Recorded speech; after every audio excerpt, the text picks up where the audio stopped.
Hello everyone, ఇలాంటి videos ముందుగా కావాలి అనుకుంటే వెంటనే మా ఛానల్ని సబ్స్క్రైబ్ చేసుకోండి. అప్కమింగ్ రివ్యూలోకి వెళ్ళిపోదాం. ఎపిసోడ్ స్టార్ట్ అవ్వగానే స్వప్న కనకానికి ఫోన్ చేసి జరిగిన విషయమంతా చెప్తుంది. అంటే నీ ఆస్తిని లాక్కోవాలనుకుంటున్నారా, వాళ్ళంతు చూస్తాను అని చెప్పి అమ్మవారి వేషంలో సేట్జీ ఇంటికి వస్తుంది. నిద్రపోతున్న సేట్జీ దగ్గరికి వచ్చి అమ్మవారులా ఉగ్రరూపంతో మాట్లాడి ఇక అసలు నిజాన్ని కక్కిస్తుంది కనకం. అమ్మ మహాకాళి, తప్పు చేశాను. స్వప్న నా దగ్గర డబ్బులు తీసుకోలేదు, తన హస్బెండ్ రాహులే డబ్బులు తీసుకున్నాడు, ఇలా చెప్పమని అతనే చెప్పాడు అని చెప్పడంతో కనకం అదే విషయాన్ని స్వప్నకి చెప్తుంది. స్వప్న అనుకుంటుంది, అమ్మా ఇక నేను చూసుకుంటాను, నువ్వు జాగ్రత్తగా వెళ్ళు అని అంటుంది స్వప్న. సరేవే, ఖచ్చితంగా ఆ ₹1,00,00,000 మీ అత్త రుద్రాణి దగ్గరే ఉండుంటాయి, అవి తీసుకున్నావు అంటే సేట్కి ఆ డబ్బులిచ్చి ఇంటి పత్రాలను తీసుకోవచ్చు అని అంటుంది కనకం. సరే అమ్మా అని చెప్పి స్వప్న ఇంటికి బయలుదేరుతుంది. ఇటువైపు రుద్రాణి రాహుల్ హ్యాపీగా డ్రింక్ చేస్తూ ఉంటారు. వాళ్ళ దగ్గరికి వస్తుంది స్వప్న. నేను ఇంత బాధలో ఉంటే మీరిద్దరూ ఇలా సెలబ్రేషన్స్ చేసుకుంటున్నారు ఏంటి రాహుల్ అని అంటుంది స్వప్న. అయ్యో మాకు బాధగానే ఉంది, ఆ ఆస్తి పేపర్లపై నీ సంతకం ఉంది కదా స్వప్న, అందుకే సేటు అంత బలంగా చెప్తున్నాడు అని అంటుంది రుద్రాణి. అదేమీ కాదు, నాకు బాధగానే ఉంది, మీతో పాటు నాకు డ్రింక్ చేయాలనుంది, కానీ నేను కడుపుతో ఉన్నాను, అందుకే డ్రింక్ చేయను. కొంచెం నేను హ్యాపీగా ఉండాలి అంటే డ్యాన్స్ వేయాలి అని అంటుంది స్వప్న.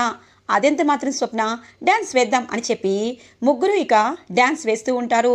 స్వప్న మాత్రం ఉండత్తా ఉండు, నన్ను మోసం చేసి పత్రాలు లాక్కొని సేట్జీ దగ్గర అప్పు తీసుకొచ్చాడు నీ కొడుకు, అదే మోసాన్ని నేను కూడా చేస్తాను అని చెప్పి ఇక వాళ్ళతో డ్యాన్స్ వేస్తూ ఉంటుంది స్వప్న.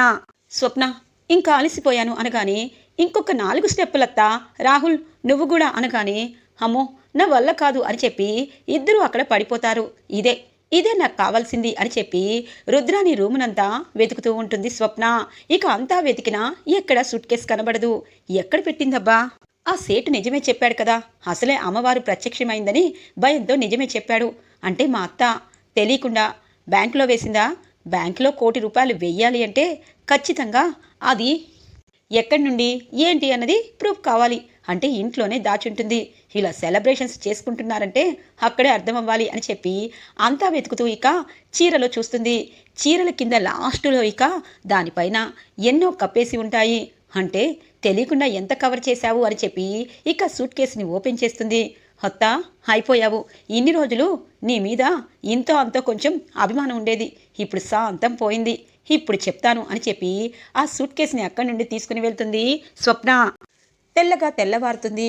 కావ్య ఇక కాఫీలు అందరికీ ఇస్తూ అమ్మమ్మగారు నాకు కొంచెం పని ఉంది, నేను బయటికి వెళ్తాను అనగానే అపర్ణాదేవి అంటుంది, నువ్వు చీటికి మాటికి ఎందుకు బయటికి వెళ్తున్నావు, అయినా ఆఫీస్కి కూడా నువ్వు ఎందుకు వెళ్ళటం లేదు అని అడుగుతుంది అపర్ణాదేవి.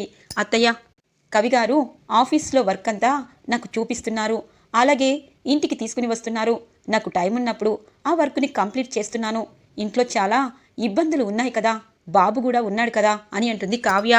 అవును, బాబుని జాగ్రత్తగా చూసుకోవాలి కదా వదినా, అందుకే కావ్య ఆఫీస్కి కూడా వెళ్ళటం లేదు. మర్చిపోయాను వదినా, ఈరోజు రాజ్ మనందరికీ సమాధానం చెప్పాలి, ఆ బాబు వాళ్ళమ్మని మనకి చూపించాలి, లేకపోతే బాబుని అక్కడ వదిలిపెట్టి రమ్మనాలి, ఈ 2 ఆప్షన్స్ ఇచ్చావు కదా, మరి ఈరోజు రాజ్ గురించి ఏం ఆలోచించావు వదినా అని అంటుంది రుద్రాని. అపర్ణాదేవి కోపంగా చూస్తూ ఉంటుంది. ఇక కావ్య అంటుంది, అత్తయ్య నేను వెళ్ళి 1 గంట తర్వాత తిరిగి వస్తాను అనగానే సరే అని చెప్పి అంటుంది అపర్ణాదేవి. ఇక కావ్య అక్కడి నుండి బయటికి వస్తూ ఉంటుంది. ఇక అప్పు చెప్పిన ప్లేస్కి వచ్చి అప్పు ఇక్కడేనా అతని ఇల్లు అనగానే అవునక్క ఇక్కడే, నేను ఎవరి కోసం ఎదురు చూస్తున్నానో తెలుసా అని అంటుంది. ఎవరి కోసం అనగానే 2 పోలీసుల వేషంలో ఉన్న అబ్బాయిలు అక్కడికి వస్తారు. వీళ్ళేంటి వీళ్ళు అనగానే అయ్యో మన బంటి బన్నీ గుర్తులేదా అక్క అని అంటుంది. గుర్తుపట్టాను, మరి వీళ్ళెందుకు అని అంటుంది కావ్య. అక్క వాడు అంత తొందరగా నిజం చెప్తాడని ఎలా అనుకుంటున్నావు, నేను పోలీస్ అవ్వాలనుకున్నాను కాబట్టి దీనిలో టెక్నిక్స్ అన్నీ నాకు తెలుసు, అందుకే పోలీసులంటే ఖచ్చితంగా నిజం చెప్తారు, పదక్క వీళ్ళిద్దరూ పోలీసులు, నేను పోలీస్ ట్రైనింగ్లో ఉన్న పోలీసుని అనగానే అప్పు పదవే అని చెప్పి నవ్వుతూ లోపలికి వెళ్తుంది కావ్య. రాజ్ని బ్లాక్మెయిల్ చేసే అతను లోపల నుండి బయటికి వస్తారు. ఎవరు మీరు, పోలీసులు మా ఇంటికేంటి అని అడుగుతుంటారు. ఇక ఒక్కసారిగా కావ్య అవసరముండి మీ అడ్రస్ వెతుక్కుని మరీ వచ్చాము అని అంటుంది కావ్య. ఎందుకు? నేనేం తప్పు చేశాను అని అంటారు. తప్పు చేయడం కాదు, బ్లాక్మెయిల్స్ చేస్తున్నారు అని అంటుంది కావ్య. ఎవరిని చేశాను అనగానే, నిన్న మీరు రాజ్ సార్ని బ్లాక్మెయిల్ చేయడం నేను చూశాను. అక్కడే మీ దగ్గరికి రావాలని అనుకున్నాను. కానీ ఇక్కడ మీ ఇంటి అడ్రస్ దగ్గర ఖచ్చితంగా వచ్చి మిమ్మల్ని అరెస్ట్ చేస్తే బాగుంటుందని ఇక్కడికి వచ్చాను అని అంటుంది కావ్య. ఇంతకీ మీరెవరు అనగానే, నేనెవరు అన్నది పక్కన పెట్టండి, ఆయన్ని మీరెందుకు బ్లాక్మెయిల్ చేస్తున్నారు? ఈ విషయం అక్కడే తేల్చుకోవాలి, కానీ ఖచ్చితంగా అది రహస్యం అన్నారు కాబట్టి ఆ రహస్యాన్ని తెలుసుకోవాలనే వచ్చాను. ముందు మిమ్మల్ని అరెస్ట్ చేయాలి అనగానే వెనకాల పోలీసులు, అక్క మేము ఇప్పుడే కొత్తగా పోలీసులం అయ్యాము, ఖచ్చితంగా ఇలాంటి పెద్ద కేసుని మేము సాల్వ్ చేస్తే మాకు ఖచ్చితంగా ప్రైజ్ మనీ ఇస్తారు అనగానే, ఆపండి, అతను నిజం చెప్పకపోతే అదే చేద్దురు అని అంటుంది కావ్య. ఏం నిజం కావాలి మేడం అని అంటారు. ఏం నిజమంటే, రాజ్ సార్ రహస్యం చెప్పొద్దని మీకు డబ్బులు ఇస్తున్నారు కదా, ఆ రహస్యం కావాలి అనగానే, మేడం రాజ్ సార్ నన్ను చంపేస్తారు, ఆ నిజం చెప్పకూడదనే పాపం నాకు ఆయన డబ్బులు ఇస్తున్నారు అని అంటారు. ఇక అతను, అవునా, నేనెవరో తెలుసా అని అంటుంది. ఏమో మేడం తెలీదు అనగానే, ఆ రాజ్ సార్ భార్యని అనగానే ఒక్కసారిగా ఉలిక్కి పడతారు. మీరు రాజ్ సార్ భార్యనా? మరి మీకు ఆ నిజం తను ఎందుకు చెప్పలేదు అనగానే, మీరు చెప్తారని ముందు నిజం చెప్పండి అనగానే, నేను చెప్పలేను మేడం, రాజ్ సార్ ఖచ్చితంగా నన్ను వెంబడించి చంపేయడమే కాదు, ఇక శాశ్వతంగా చిప్పకూడు తినిపిస్తారు, నేను చెప్పను అనగానే, అలా అయితే నిజం చెప్పేసేసి పారిపోండి అని అంటుంది. ఆ పని చేస్తాను మేడం అని అంటూ వెళ్ళబోతూ ఉంటే, చూసావాక్క అతని నోటి వెంట నిజం రావటం లేదు, మా స్టైల్లో మేము అనగానే, మేడం మీ స్టైల్లో మీరు నాకు ఎన్నో చెప్తారు, కానీ మీరు ఎందుకు నన్ను బెదిరిస్తున్నారో నాకు తెలీదు. రాజ్ సార్ నాకు అనగానే, చూడండి అతని భార్యని, అతన్ని కాపాడుకునే బాధ్యత ఒక భార్యగా నాకు ఉంది, అసలు నిజమేంటో తెలియకుండా అతను మీరు ఇలా డ్రామాలు చేయొద్దు అనగానే, నిజం చెప్తాను మేడం, కానీ నేను చెప్పానని మీరు చెప్పకూడదు అనగానే, ముందు నిజం చెప్పరా బాయ్ అని అంటుంది అప్పు. ఇక రాజ్ సార్ ఫిబ్రవరి 18వ తారీఖు అని చెప్పి ఆపేస్తూ, ఏం జరిగింది అని చెప్పి అడుగుతుంది. ఫిబ్రవరి 18వ తారీఖు రాజ్ సార్ మేము నడిపే అనాథ ఆశ్రమానికి వచ్చారు అనగానే, ఏంటి నువ్వు అనాథాశ్రమాన్ని నడుపుతావా, మరి బ్లాక్మెయిల్ చేస్తున్నావేంటి అని అంటుంది కావ్య. బుద్ధి గడ్డి తిని మేడం, నేను చాలా పేదవాణ్ణి, కానీ మా భార్య పిల్లలు అనాథాశ్రమంలో ఉంచనివ్వకుండా వాళ్ళకి లగ్జరీ లైఫ్ని అలవాటు చేశాను, ఎంతైనా నా బిడ్డల కోసం మంచివారికి బ్లాక్మెయిల్ చేశాను, ఇకపై చెయ్యను అనగానే, తరువాత ఆలోచిద్దు గాని చెప్పు అని అంటుంది కావ్య. రాజ్ సార్ని చూడంగానే చాలా సంతోషం అనిపించింది. ఇలాంటి ఉన్నత స్థితిలో ఉన్నవారు అనాథాశ్రమంలో ఉన్న పిల్లల్ని ఒక 10 మందినైనా దత్తతైనా తీసుకుంటారు, పెంచుకునైనా పెంచుతారు, పాపం అనాథలకి వాళ్ళు చేయూతనిస్తారు అని చెప్పి మా స్టాఫ్ అంతా చాలా హ్యాపీగా ఫీల్ అయ్యాం. కానీ తను మాత్రం ఒక నిజం తెలుసుకుని వచ్చారని అర్థమైంది. రేఖ అన్న పేరు అమ్మాయి మీకు తెలుసా అని అడిగారు మేడం. మాకు తెలుసు అని చెప్పాము. మరి తన బాబు ఎక్కడ ఉన్నారు? ఇక్కడే అనాథాశ్రమంలో ఉన్నారని తెలిసింది అని చెప్పి అంటారు. ఇక అతను, రేఖ అని అంటుంది కావ్య. అవును మేడం, రాజ్ సార్ ఆ రోజు ఏం మాట్లాడారంటే అని చెప్పి ఇక ఆ రోజు జరిగిన ఫ్లాష్ బ్యాక్ని చెప్తూ ఉంటారు. అతను, రాజ్ సార్ రేఖ అనే అమ్మాయి గురించి అడిగారు, తను మోసపోయిందని తను తెలుసుకున్నానన్నారు, తన బిడ్డ అనాథాశ్రమంలో ఉందని తెలుసుకొని ఆ బిడ్డని తీసుకువెళ్లాలని వచ్చానని చెప్పారు అనగానే ఇక ఒక్కసారిగా కావ్య షాక్ అయిపోతుంది. ఇక ఆ బిడ్డని ఎవరికీ తెలియకుండా తన బిడ్డే అని పెంచుతానని చెప్పి ఇక నాకు కొంచెం డబ్బులిచ్చి, అలాగే ఆశ్రమంలో కూడా ఎవరికీ తెలియనివ్వకుండా ఆ బిడ్డని తీసుకుని వెళ్ళారు మేడం అని అంటారు.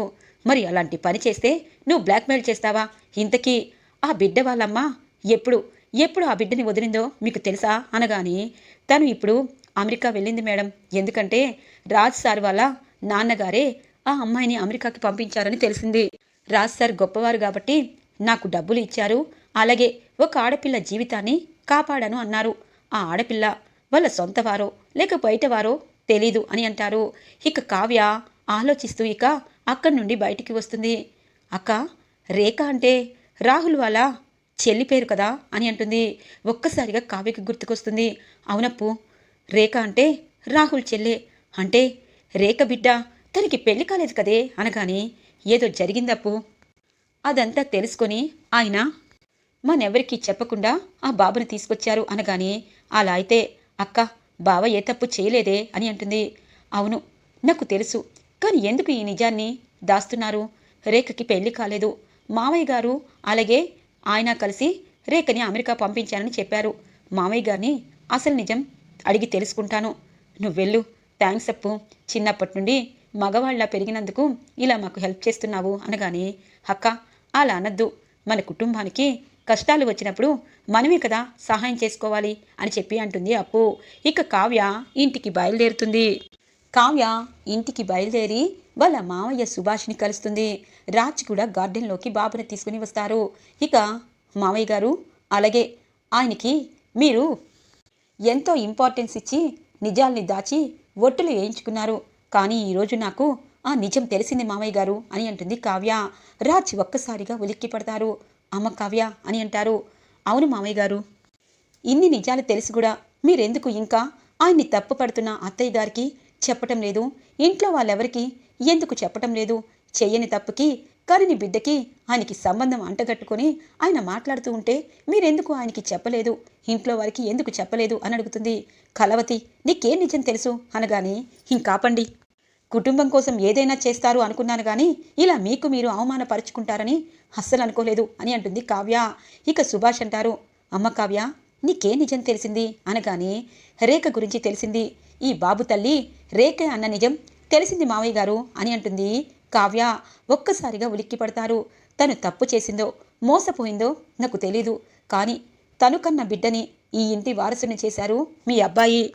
అక్కడ దాకా పర్వాలేదు, లోకానికి తను తప్పు చేసిన వాళ్ళ మిగిలిపోయాడు. ఇప్పుడు ఆ రేఖ అమెరికాలో ఉంది. రుద్రాని కూతురైనా, ధాన్యలక్ష్మి అత్తయ్య కూతురైనా, అపర్ణాదేవి అత్తయ్య కూతురైనా ఒకటే అన్న మీరు మరి నాకేం న్యాయం చేయాలనుకున్నారు? తప్పు చేయని నా భర్తకి అత్తయ్య శిక్ష వేసి బయటికి గెంటేయాలని అనుకుంటున్నారు. మరి తప్పు చేసిన వాళ్ళ ఆ బిడ్డ కన్న తండ్రిలా ఆయన బయటికి వెళ్ళిపోతే నా పరిస్థితి ఏంటి? అలాగే ఈ ఇంటి పరిస్థితి ఏంటి మామయ్య గారు అని అంటుంది.